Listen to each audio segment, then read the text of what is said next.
2000, multiculturalism, though developed by scholars and sociologists and philosophers and lawyers, was at its height of popularity. Of course, there was a debate on all social issues. There is a debate on the scope of multiculturalism, but on the fact that it's the wave of the future, and anybody who objects to the multicultural theory is a retrograde, regressive, not a progressive. In these 18 years, what was accepted and hallowed as Holy Writ has suffered from a decline in popularity. This is a short period of time, less than 20 years, but multiculturalism, though practiced widely, as Christian Jobke points out in his recent book, declined in popularity and in criticism against the basis of the multicultural idea. Now, what are the reasons for this gap between being at the top and going down to the bottom? I think it's three things. First of all, numbers, and I don't have to emphasize this after what we heard from Professor Horgad. The figures are stunning, and the growth is exponential. Most of it, immigrants from non-democratic societies. The other one is a clash of ideas, a clash of values. This didn't start with Muslims in Europe. It's a wrong perception. It started with immigrants to America. It started by demonstrations of the two different cultures. America, after the cessation of hostilities in the Vietnam War, allowed a tribe of Laotian people who helped the American effort in the Vietnam War, and a series of court cases ensued. Now, one of the values or practices or common acceptance of practices was that if a man was looking for his wife, he should kidnap her. If she objects, this is part of the culture. So she loses if she submits, or she loses if she rejects these violent reactions. Now, this was at the height of the multicultural hype and practices in the United States. And a girl among this tribe called the Hmong, H-M-O-N-G, didn't want to submit to her own culture and escaped from her suitor and went to court against him. Now, in these 4 or 5 cases, the court accepted that this was part of the culture of the Hmong tradition. And in fact, in some cases, the accused suitor went out of court with no further punishment. It was taken into account that he spent time in jail before the decision, so the punishment was minimal, and this was it. But these cases of clashes with Asian immigrants came to a climax with a Japanese woman who claimed that Japanese custom forced her to attempt to commit suicide and to drown her 2 children in the sea as a reaction to her husband's infidelity. Now, the Japanese community, I should say the very influential Japanese community in the West Coast, bombarded the court with allegations that this was indeed the custom Japanese, that a Japanese woman who suffered from her husband's affairs outside marriage should commit suicide of herself and of her daughters or sons. Now, she succeeded, this Japanese woman, in drowning her sons, but failed to drown herself. And she was arrested and brought to court. Now, this mass effort of the Japanese community, mainly in Los Angeles, exercised pressure that she's right. She's following her culture. And she went out of court scot-free. This, of course, aroused the fury of the feminist lobby in America, and a counter-offensive started to sweep over California. And one of the famous feminists, Susan Okin Muller, wrote consequently an article, then a booklet, under the very dramatic title, Is Culturalism Bad for Women? And she showed statistically that all decisions adopting the multicultural mode of thinking, women were the victims. It was always against women. Even in this Japanese case, it's against the women, because the court didn't punish the perfidious husband, but forced her and justified her to commit suicide. Then reaction came from Japan, from professors in Tokyo University and great experts on traditional Japanese law, saying this is not so. This was true in the 18th century and was long ago forgotten and not enforced. So here was a clash of values, beginning with the claim that multiculturalism is bad for women. And a debate started on which the feminists were against the multiculturalists. You can imagine the clash between this alleged Japanese custom and the idea behind the American Constitution and the Bill of Rights. But the case against the Japanese, the Hmong people, raised another issue. Who speaks for the community? There are no proper elections in an ethnic minority, and usually who leads the minority are white men, not women, who are accepted because of their age and conservatism. So in these 18 years, a debate started. A debate started which pointed to flaws in the theory of multiculturalism. Multiculturalism, feminists agreed, is bad for women. And who decides what is a certain culture are rabbis or priests or anybody in a leadership position in a non-Western society, not elected democratically. Then the scene moved from America to Europe, where both cultures and numbers were emphasized. And it led, eventually, almost unavoidably, to a reaction against that. Being flooded by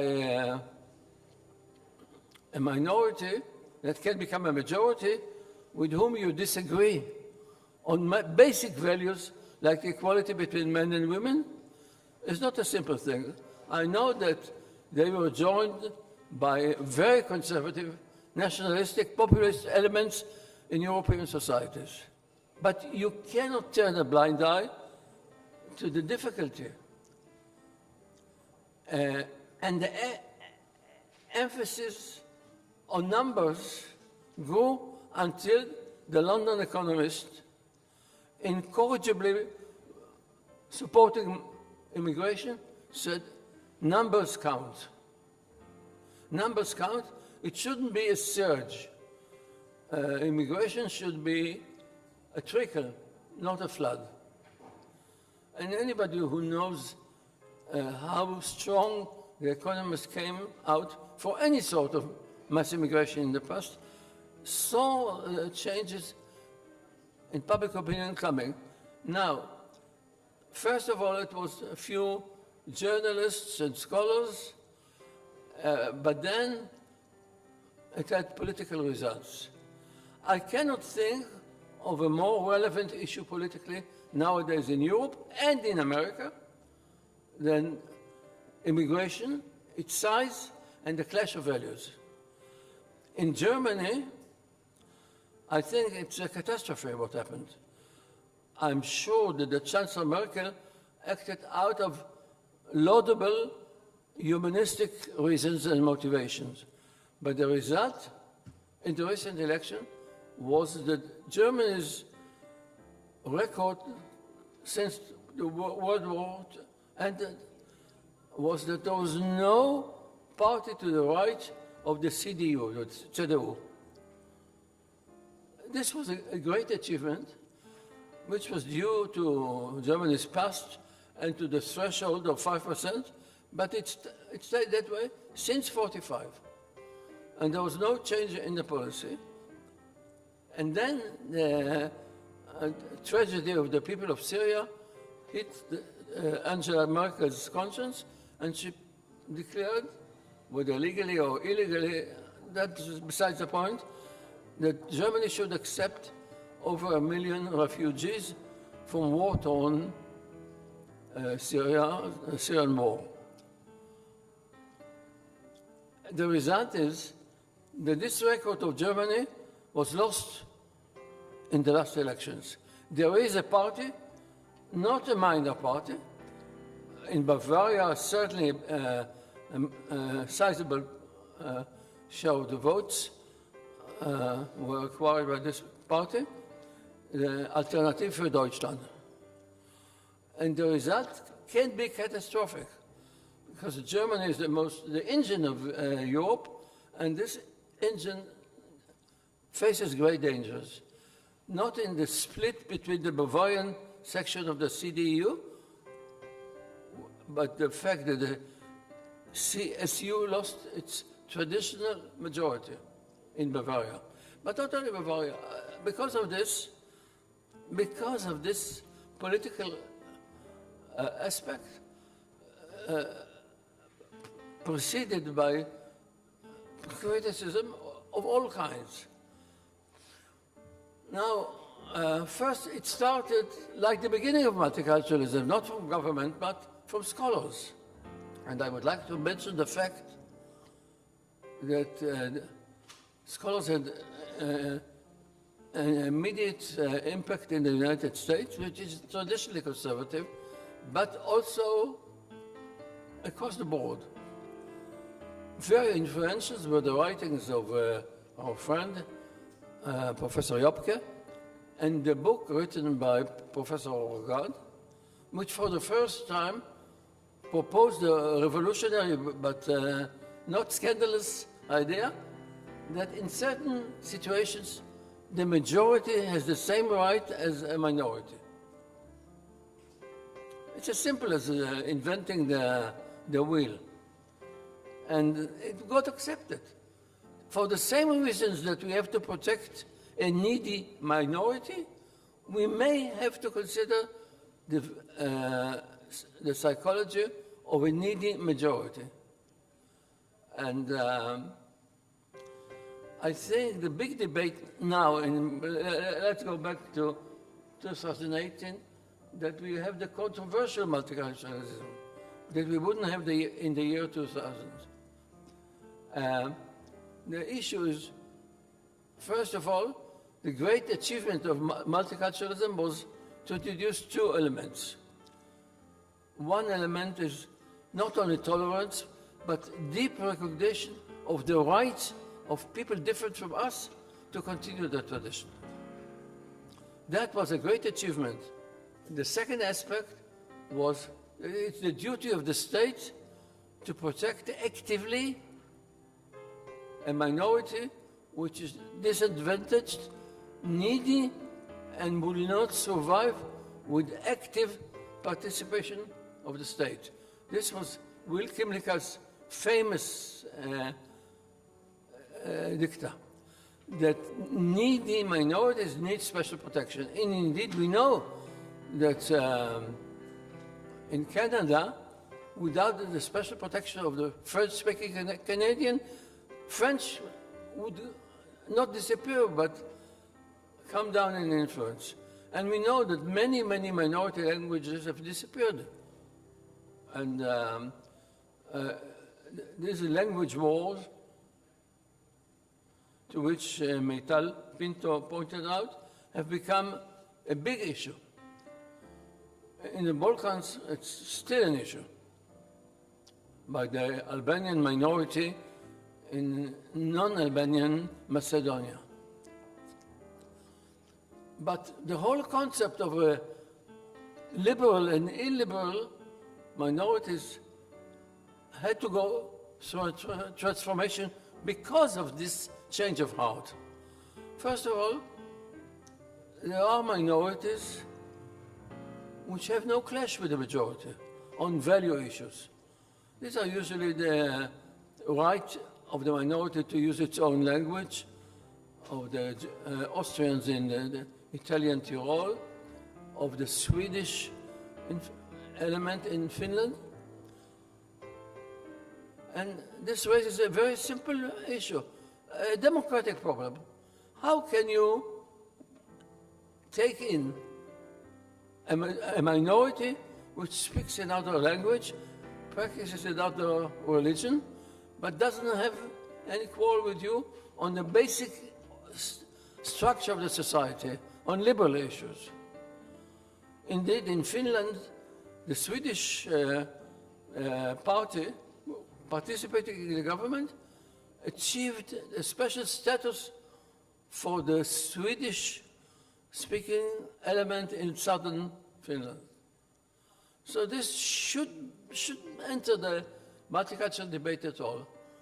They are all products of Christian Western values and have no clash with each other on the constitutional issues.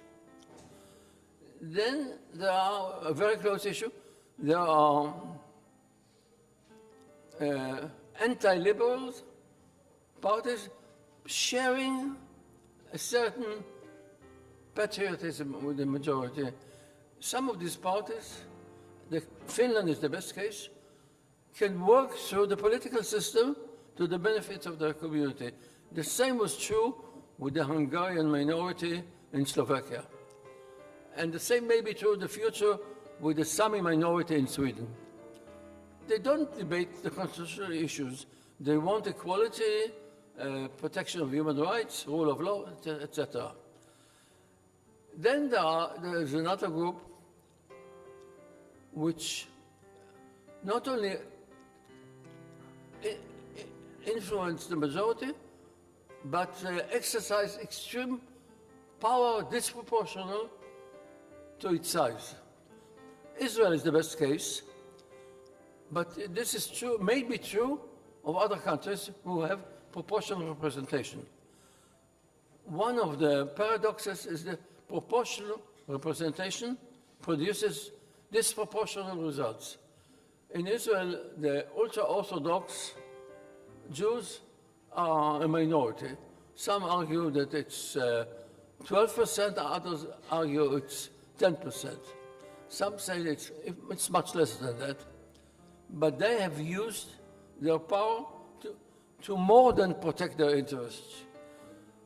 Here, Israel is a good example of Liam von Grad's argument, that the majority feels needy because of this pressure exercised in the government and in the parliament, because without them there would be no majority and no government. Because they are the swing parties, that without them you cannot produce a viable government. Then there are the vast majority of religious people, whom I call merely illiberal. They have made up through the centuries, through the war of Westphalen and constitutional debates, to accept the idea, the secular idea of democracy and rule of the majority and rule of law, and they don't fight it. Actually, most Christians and most Jews have made up with the idea of equality of women, even though historically it was a debated issue. My proposal is that this distinction should be kept in practice under law. The division shouldn't be between illiberal and liberal, but should be between the rest of society and anti-liberals. What are the anti-liberals? Those who do not want to protect their way of life, but who force their way of life and customs and practices on the non-believers and restrict the right of exit, which is part and parcel of the multicultural doctrine.